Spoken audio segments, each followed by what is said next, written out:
to do that. I want you to turn to Job, the first chapter. Blake read from the 42nd chapter. He read from the end. I want to go back to the beginning of the book.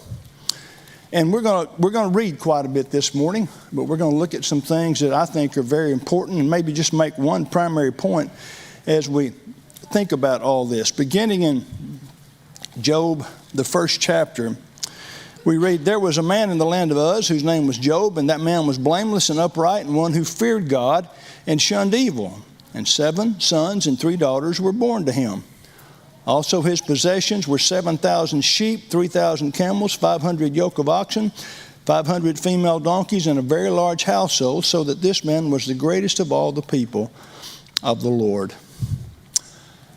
I could read on, and I think it would make the point, and make the point even stronger, but I think that's enough. What the text tells us is that Job was the greatest of all the people in the East. I think that's interesting language, because that's what the inspiration tells us. He was the greatest of all the people in the East. When you get to verse 6 down through verse 12, what you see is that Satan comes to God and he says, "You have put a hedge around Job," and as a result, that's why he honors you, that's why he worships you. And so I'm asking you, Lord, would you allow me to do to him whatever that it is that I want to do to test him? And certainly we are very familiar with what happens. God grants Satan's request, and when you get to verse 13, things begin to change drastically. Verse 13, "Now there was a day when his sons and daughters were eating and drinking wine in their oldest brother's house. And a messenger came to Job and said, 'The oxen were plowing and the donkeys feeding beside them when the Sabaeans raided them and took them away. Indeed, they've killed the servants with the edge of the sword, and I alone have escaped to tell you.' While he was still speaking, another also came and said, 'The fire of God fell from heaven and burned up the sheep and the servants and consumed them, and I alone have escaped to tell you.' And while he was still speaking, another also came and said, 'The Chaldeans formed 3 bands, raided the camels, took them away, yes, and killed the servants with the edge of the sword, and I alone have escaped to tell you.' While he was still speaking, another also came and said, 'Your sons and daughters were eating and drinking wine in their oldest brother's house, and suddenly a great wind came from across the wilderness and struck the 4 corners of the house, and it fell on the young people, and they're dead. And I alone have escaped to tell you.'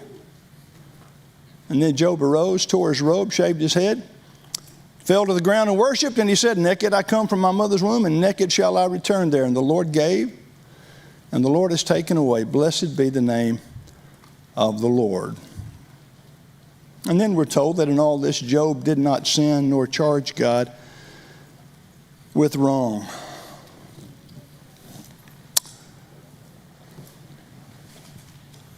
If you're not moved by what happened to Job, then I don't think you can be moved. All of us, to some degree or another, have suffered loss. Things have gone awry in our lives, and we don't typically know how to respond, at least not initially. It's hard. But what happened to him has not happened to us. I mean, he pretty much lost everything. He lost his children. He lost his servants. He lost his livestock. He lost his property. They're all either dead or destroyed. And so he is devastated, as all of us would be. And most of the book of Job, I think, is a record of a series of conversations between Job and himself, between Job and, in this case, his wife, his spouse, Job and his friends, and there appear to be at least 4 who are called by name specifically in this book, and between Job and God. That's just what we do. It's exactly what we do. We talk to our family. When things happen, we talk to our family. If we're married, typically we'd talk to a spouse, or we might talk to our children. We talk to other members of our family, but we talk to family because they know that we know they care about us. And they're going to tell us what we ought to hear. Not always what we want to hear, but what we ought to hear. And so that typically is a good thing. And we'll talk to our friends. And we will talk to God, and we will talk to ourselves. You are not unaware that in my lifetime, I have personally dealt with circumstances that have affected me personally. Been very hard, very difficult. And the conversations that I remember, with exception probably of one, were conversations that I had with myself. And ultimately, I had those conversations because ultimately, I'm the only one that can get me out of what I'm going through with God's help. But I've got to be assured that what I'm thinking about is based upon what God said. But yet I've got to tell myself, or if you will, I've got to talk to myself. And that's what Job did. And that's just what we do when we're devastated. And what Job wants early on, there's a lot of ways to package it. There are a lot of ways, I think, to articulate it. And it's not an easy book to outline. There are speeches and there are rebuttals, or there are more speeches and some of the same people. And then another one takes over. It's kind of hard to outline. But the fact of the matter is there are a series of opportunities in the book to listen to what Job is telling himself and what others are telling him. And so when you get to chapter 23, and I'd like for you to turn there if you would, just to Job 23.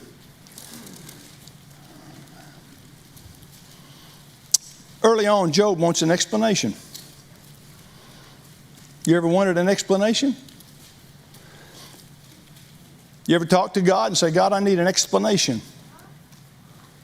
There are certain things that have happened in my life, and I need some clearance. I need some help. I need somebody, you specifically, to tell me what it is that I need to understand about what's happened to me. And so Job wants an opportunity to plead his case. In essence, he makes arguments. This is what chapter 23 is really all about. He wants to meet God in a courtroom. He wants to make arguments, and he wants to present his case, and he thinks he has a very good case. Listen, in chapter 23, listen to these first 7 verses. Then Job answered and said, even today my complaint is bitter. My hand is listless because of my groaning. Oh, that I knew where I might find him, that I might come to his seat, and I would present my case before him and fill my mouth with arguments. I would know the words which he would answer me and understand what he would say to me. Would he contend with me in his great power? No. But he would take note of me. There the upright person could reason with him, and I would be delivered forever from my judge. And so what Job says is that I just want to talk, Lord. I just need to have a conversation with you. And that's not what happens. Not initially. That's not what happens. It seemed like quite a simple request. But verses 8 and 9 tell us that God's nowhere to be found, because the text says, look, I go forward, but he's not there. And backward, but I cannot perceive him. When he works on the left hand, I cannot behold him. But when he turns to the right hand, I cannot see him. You ever wanted God to talk with you and to deal with you, and the harder you try, the worse it gets? I guarantee you there are many in this audience who understand what I just said. You've gone through the difficulties, and you've tried to speak to God, and in essence you're in a courtroom and you're making your case, and while you're making your case, you're thinking, he doesn't hear me. He doesn't hear me.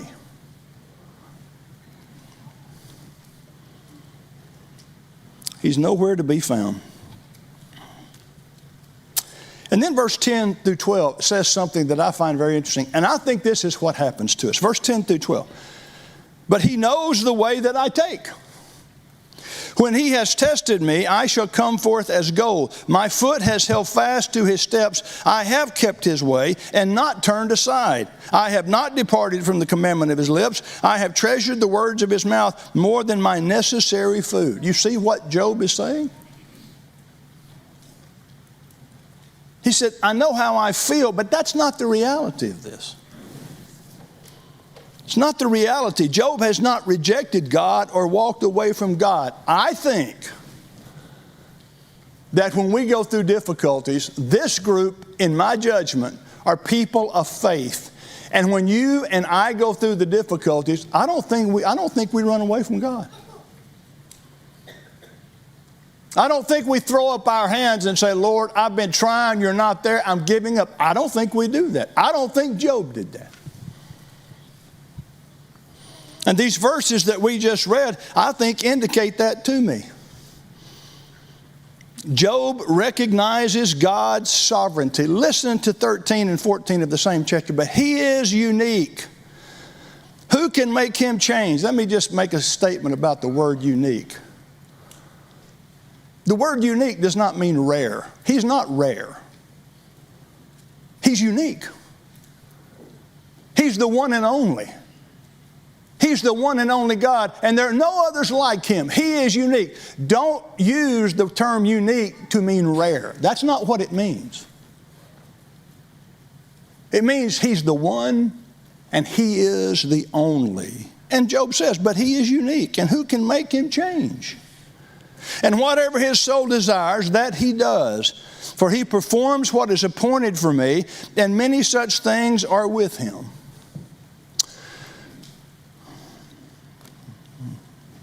Job recognizes the sovereignty of God. I don't like that term, but yet I have to accept it. The idea of sovereign means he has total rule. He's unique. It's his decision to make exclusively. And Job, I think, understood that, because when you get to verse 15 through 17, listen to what Job says. 15, therefore I am terrified at his presence.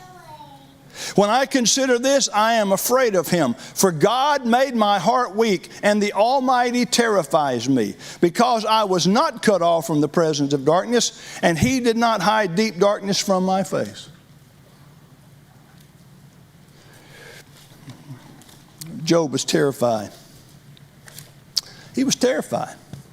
He didn't lose faith, but he was terrified. I think that's exactly what happens to us. We don't lose faith, at least most of the time we don't lose faith. We don't abandon God, but we are terrified because we don't know exactly what's going on in our lives. And all that I've talked to you about to this point brings me to another question. That's a question that Job asked, and I want us to talk about it for just a minute. Why? Why does God choose to do what he does? Or maybe another question is, why does God choose to not do what we want him to do? There are all sorts of ways to ask the question. Why doesn't God do something when we need him to do something? Because he's sovereign. Because he knows about you better than you know about yourself. And he knows what he needs to do to help you more than you know what he needs to do to help you. And that's a hard lesson. Why doesn't God do something? Verse 1 of verse chapter 24, since times are not hidden from the Almighty, why do those who know him see not his days? Now Job's going to talk about this evil man and the problems that come. And I want to read that with you. Look at beginning in verse 2 of chapter 24. Here's what Job says happens to the evil person. Some remove landmarks. They seize flocks violently and feed on them. They drive away the donkey of the fatherless. They take the widow's ox as a pledge. They push the needy off the road. All the poor of the land are forced to hide. Indeed, like wild donkeys in the desert, they go out to their work searching for food. The wilderness yields food for them and for their children. They gather their fodder in the field and glean in the vineyard of the wicked. They spend the night naked without clothing and have no covering in the cold. They are wet with the showers of the mountains and huddle around the rock for want of shelter. Can you imagine? They're unclothed and they push themselves up next to the mountain where basically the water is running off the side. And they're trying to get away from the elements. And as they get closer to the side, the water begins to drip. And so they're not only are they cold, but they're wet. And it's because they're trying and there's nothing they can do.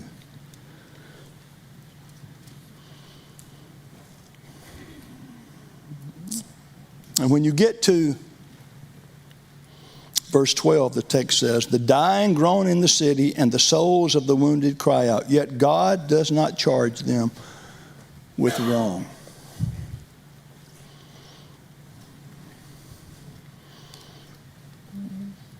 Job always, it seems to me, has some level of understanding. I think sometimes we paint Job in a poor light to say, well, he's abandoned God. I really don't think he ever abandoned God. I think he questioned God. I think he was struggling with God, but I don't think he abandoned God because he knew he didn't have a better choice. He didn't have a better option, and neither do we. He always has some level of understanding about why God does what he does, and I think we do too. So when you get to verse 22 of chapter 24, it says, but God draws the mighty away with his power. He rises up, but no man is sure of life. He gives them security, and they rely on it.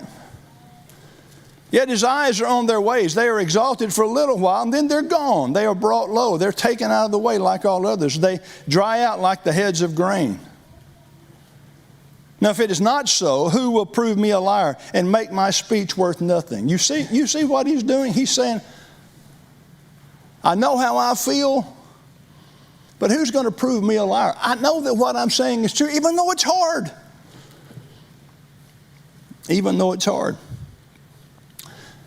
And so I'm going to say for probably the third time today is I think I see in Job what I see in you and me. We struggle. We ask, and we ask why. And yet, when it's all said and done, we understand that God hears us. The struggle is hard. As we talked about even last week, the wilderness is a trial. But God is all-powerful. He's all-knowing and will always keep his word.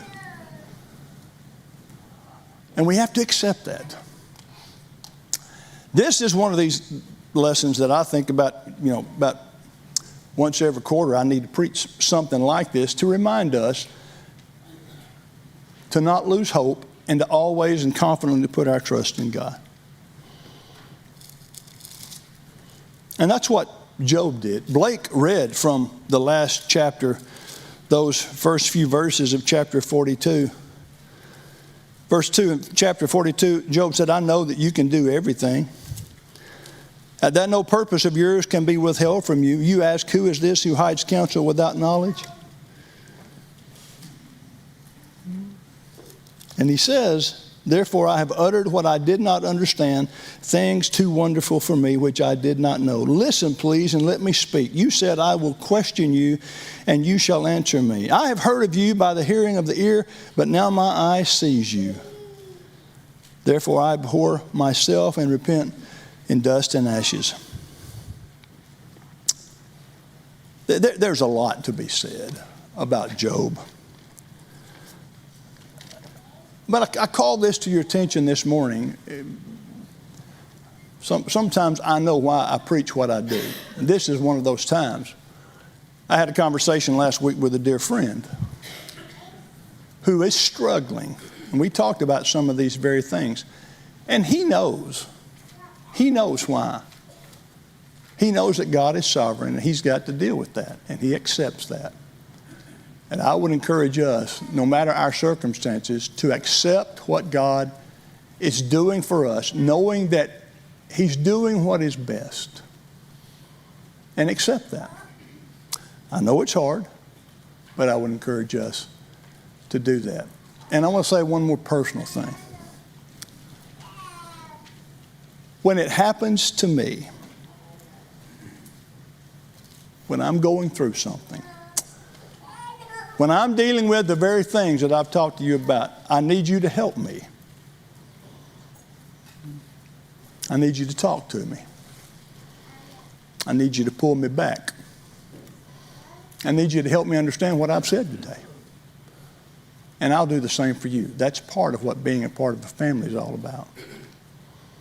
May God help us to that end. If you're in this audience this morning and you're not a Christian, we would beg you and strongly encourage you to become one. As we always do, we'll sing a song of invitation. And if you have not been washed in the blood, come this morning and do that. While together we stand and while we sing.